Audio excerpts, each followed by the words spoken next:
Hello and welcome to today's episode of the Best Gundam Models period, where today we'll be looking at the high-grade Universal Sentry Dijeh Amuro Ray's mobile suit from Mobile Suit Zeta Gundam. This kit has gotten a lot of praise in the past. Well, does it live up to the hype? Stay tuned and let's find out. But before we continue, please like, share, and subscribe. Alright, so first thing we'll talk about is the coloration. The kit does come pretty much in these colors. My kit is fully painted with mostly Citadel paints. I did use a little bit of, to me, a clear red over some silver for the camera on the forehead and the mono eye. I also used one of Bandai's official HGUC Char's counterattack decals for the Amuro Ray symbol on his shoulder. And Citadel paints are a little bit desaturated. So here's what it looks like in the manual. The manual is actually really good for this kit.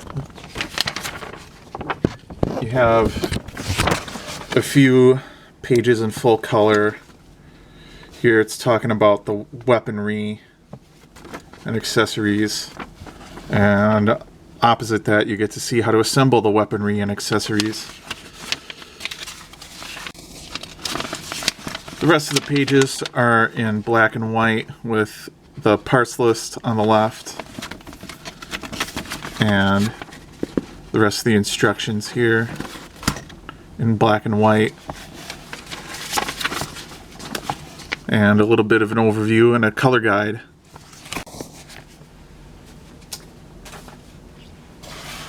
There are very few color correcting stickers for this kit. I actually have them here. As you can see, just for the mono eye, you do get two different eye pieces, which I'll show when I talk about the accessories.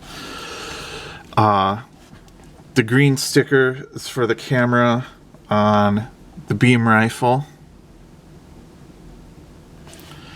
And the two yellow stickers go here and here. I forgot to paint those on mine. And the little red triangle goes here.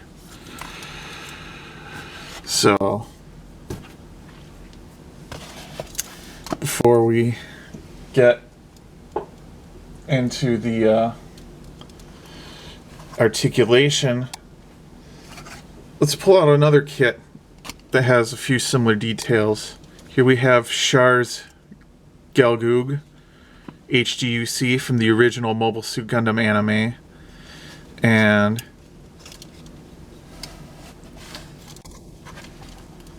while the details are quite different, they do share some similarities in the design aesthetics. The head of the Dijeh always reminded me of the head of Char's Gelgoog, pictured here, or of any Gelgoog, really. The torsos, the upper bodies are a similar shape, and the skirt armor is a similar shape. The legs are completely different, as are the shoulders. And the Dijeh actually has a backpack and wings, while Char's Gelgoog here is totally missing that detail. But they do, if we can get upskirt shots. If we get some upskirt shots, you can see they do have the three butt thrusters.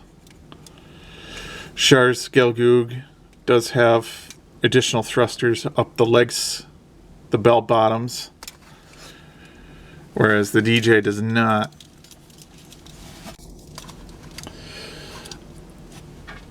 They also do come with a similar beam Naginata weapon.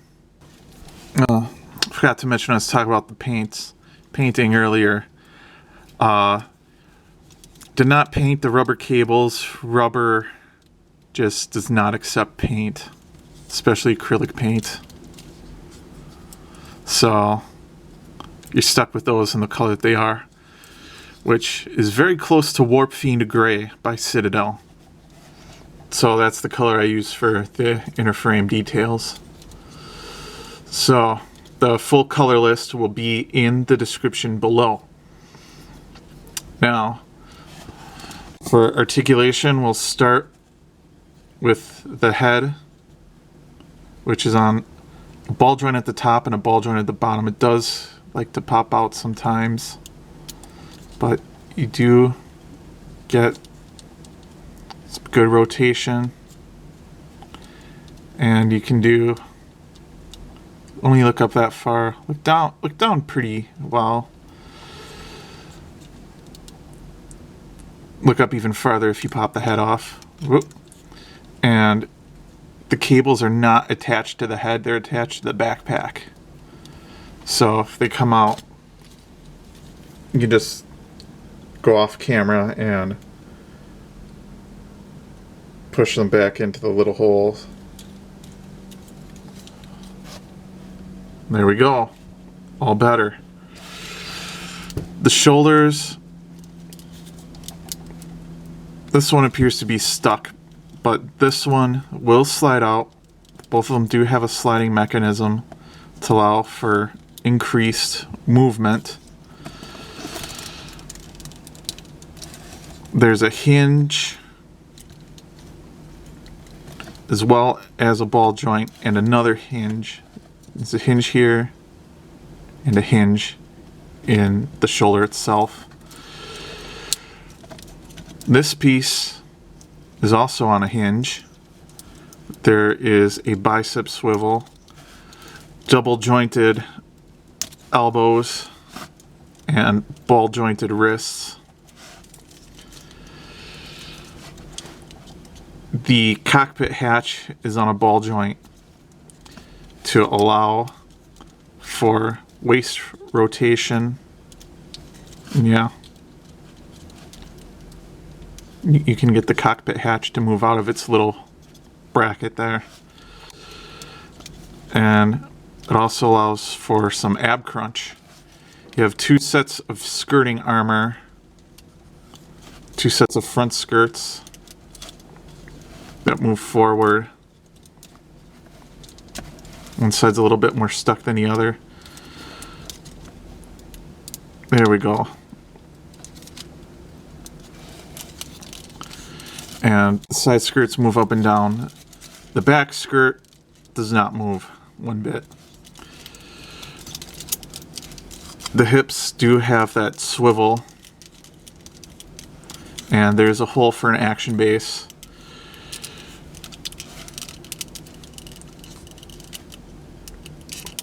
You can raise the legs a decent amount considering the design of the front skirts. There's a thigh swivel. Legs also move out. You have double jointed knees, which the cables do not interfere with one bit. This flap moves up and down, and the feet are on a ball joint and a hinge, so they'll go just about anywhere you want them. This shoulder, this top pauldron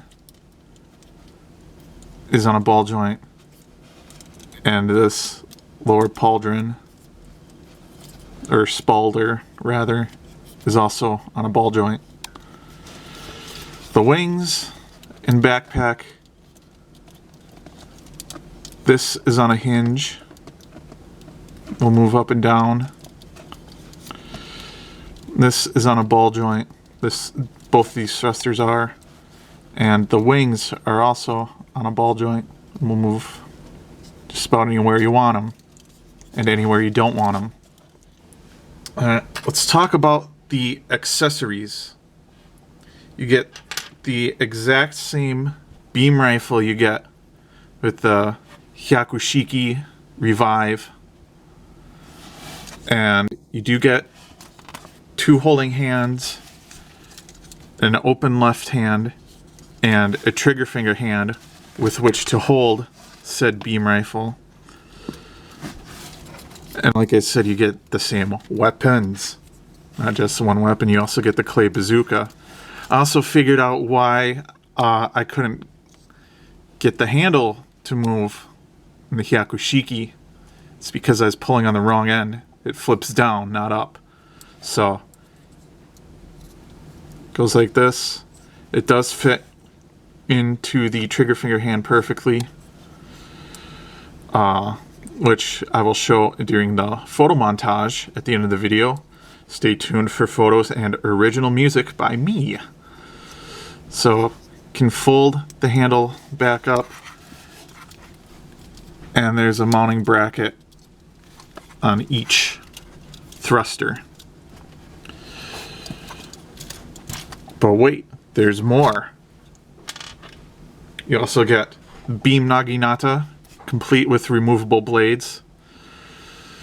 Blades are very similar to the ones that come with Char's Gelgoog. As you can see right here, except instead of being in a pure yellow, they're more in a greenish yellow. And you can also store the Beam Naginata in this socket on the back skirt.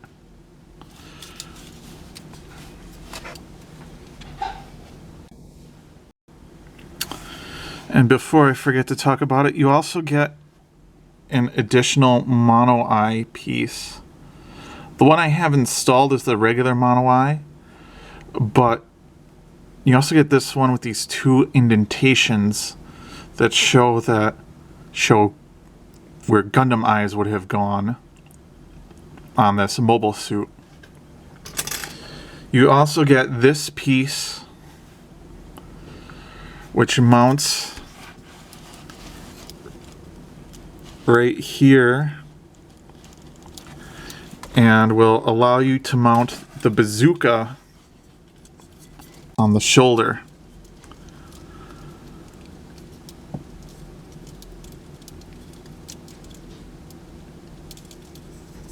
I'm not going to do it because I